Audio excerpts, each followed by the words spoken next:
Moving on, thing number three, we're talking game theory, prisoner's dilemma. Gary, thing number three, Fed versus Congress as a prisoner's dilemma. All right, Rob. So people talk a lot about this idea of game theory. And maybe the first example of game theory applied is called a prisoner's dilemma. So the way it works is, let's imagine two criminals get caught and they're brought in to be interrogated by the police. And they're put in separate rooms that can't communicate with each other. Now, the best option for those two prisoners is to not break. The police will threaten them and say, your buddy talked, he helped us, you're going to jail for a long time, you're going to jail forever.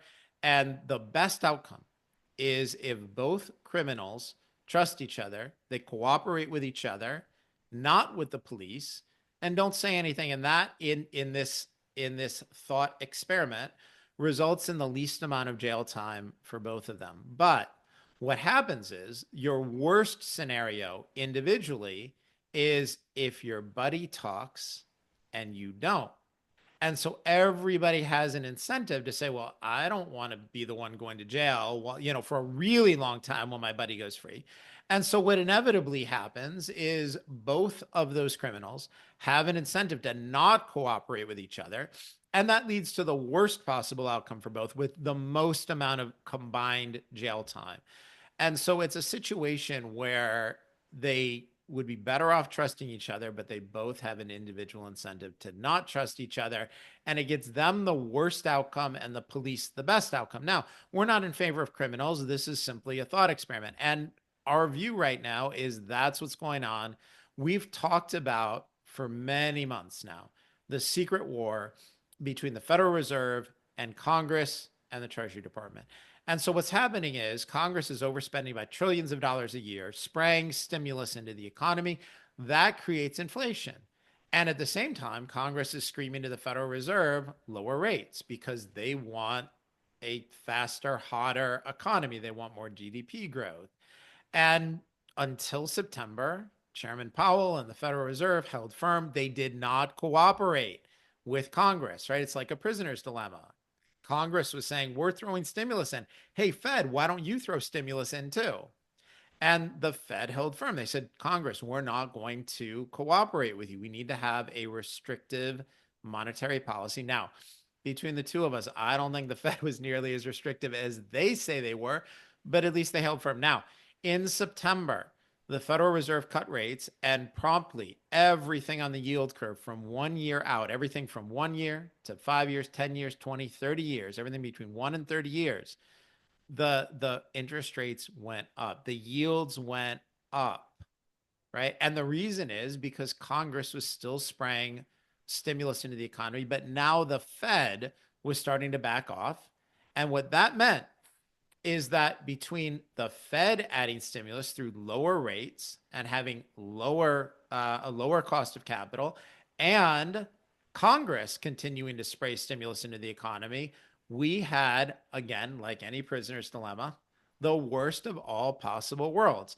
Because lower rates and higher spending leads to what? It leads to gigantic inflation, and the term that we've used so many times here before, a Potemkin economy. And that is a term for something that is all show with no substance. It relates to a Soviet village where they just built the house fronts and the storefronts, but there was nothing behind it. And that's where we are right now. More than 100% of US GDP growth is congressional overspending. The real productive private market economy is actually declining. And that is because the Fed has blinked. And right now, we are in the worst possible scenario where both criminals, right, are deciding, that they're not going to cooperate. Or sorry, yeah, well, that's where we are. So we've got lower rates, higher spending, massive inflation, and we expect that that's going to continue to pick up.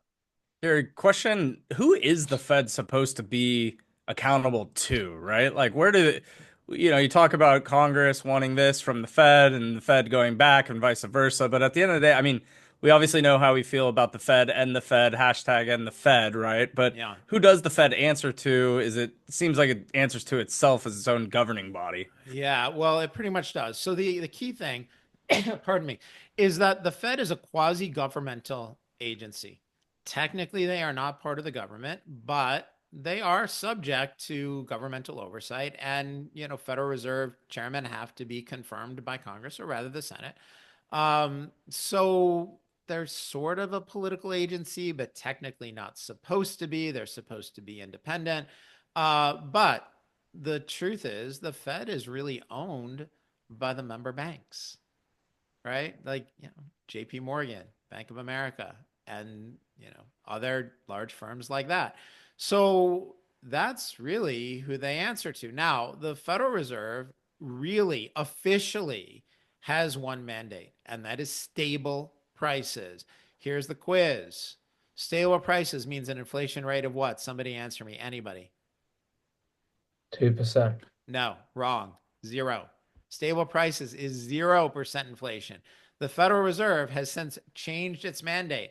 They have redefined stable prices to mean 2% inflation, which, by the way, will rob you of more than half of the value of your savings over a 40-year working life. It's not trivial, right? It's not like, your dollar candy bar goes to $1.02 and it's a disaster. It compounds over time. The other thing they've done is they've added an employment aspect to it. And they're saying, well, we also have a dual mandate. And the second part of that mandate is full employment. That's not true. They made it up. The Fed should not concern itself with anything other than stable prices, which, by the way, the market can handle as well.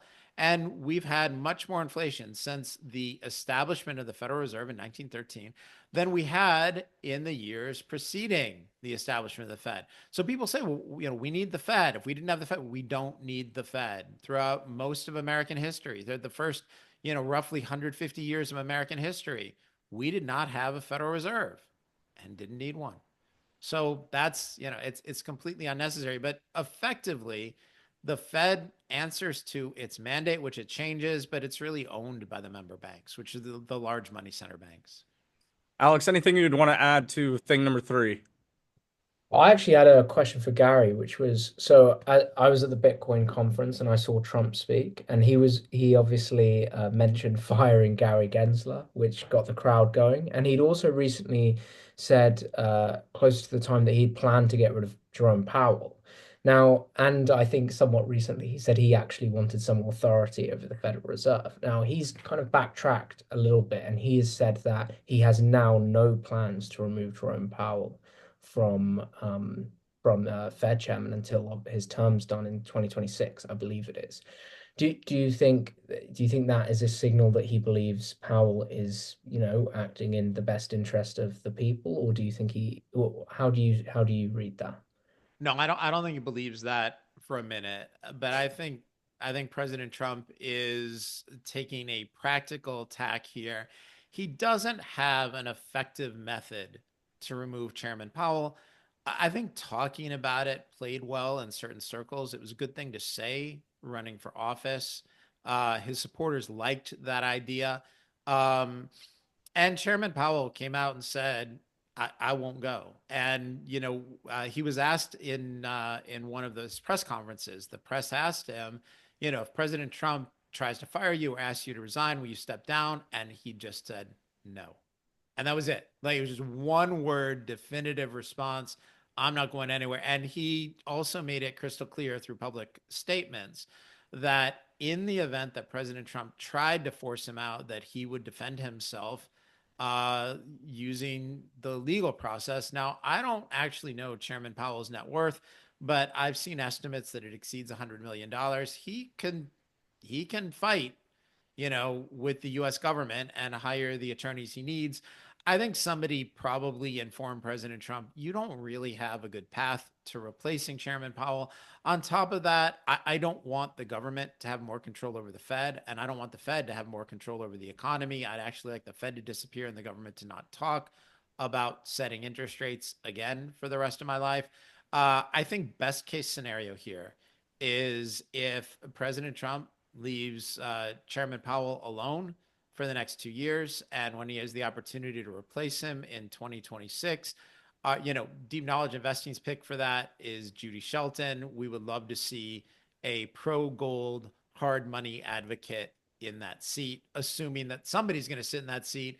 We might as well have somebody in there who understands the value of, not debasing the currency.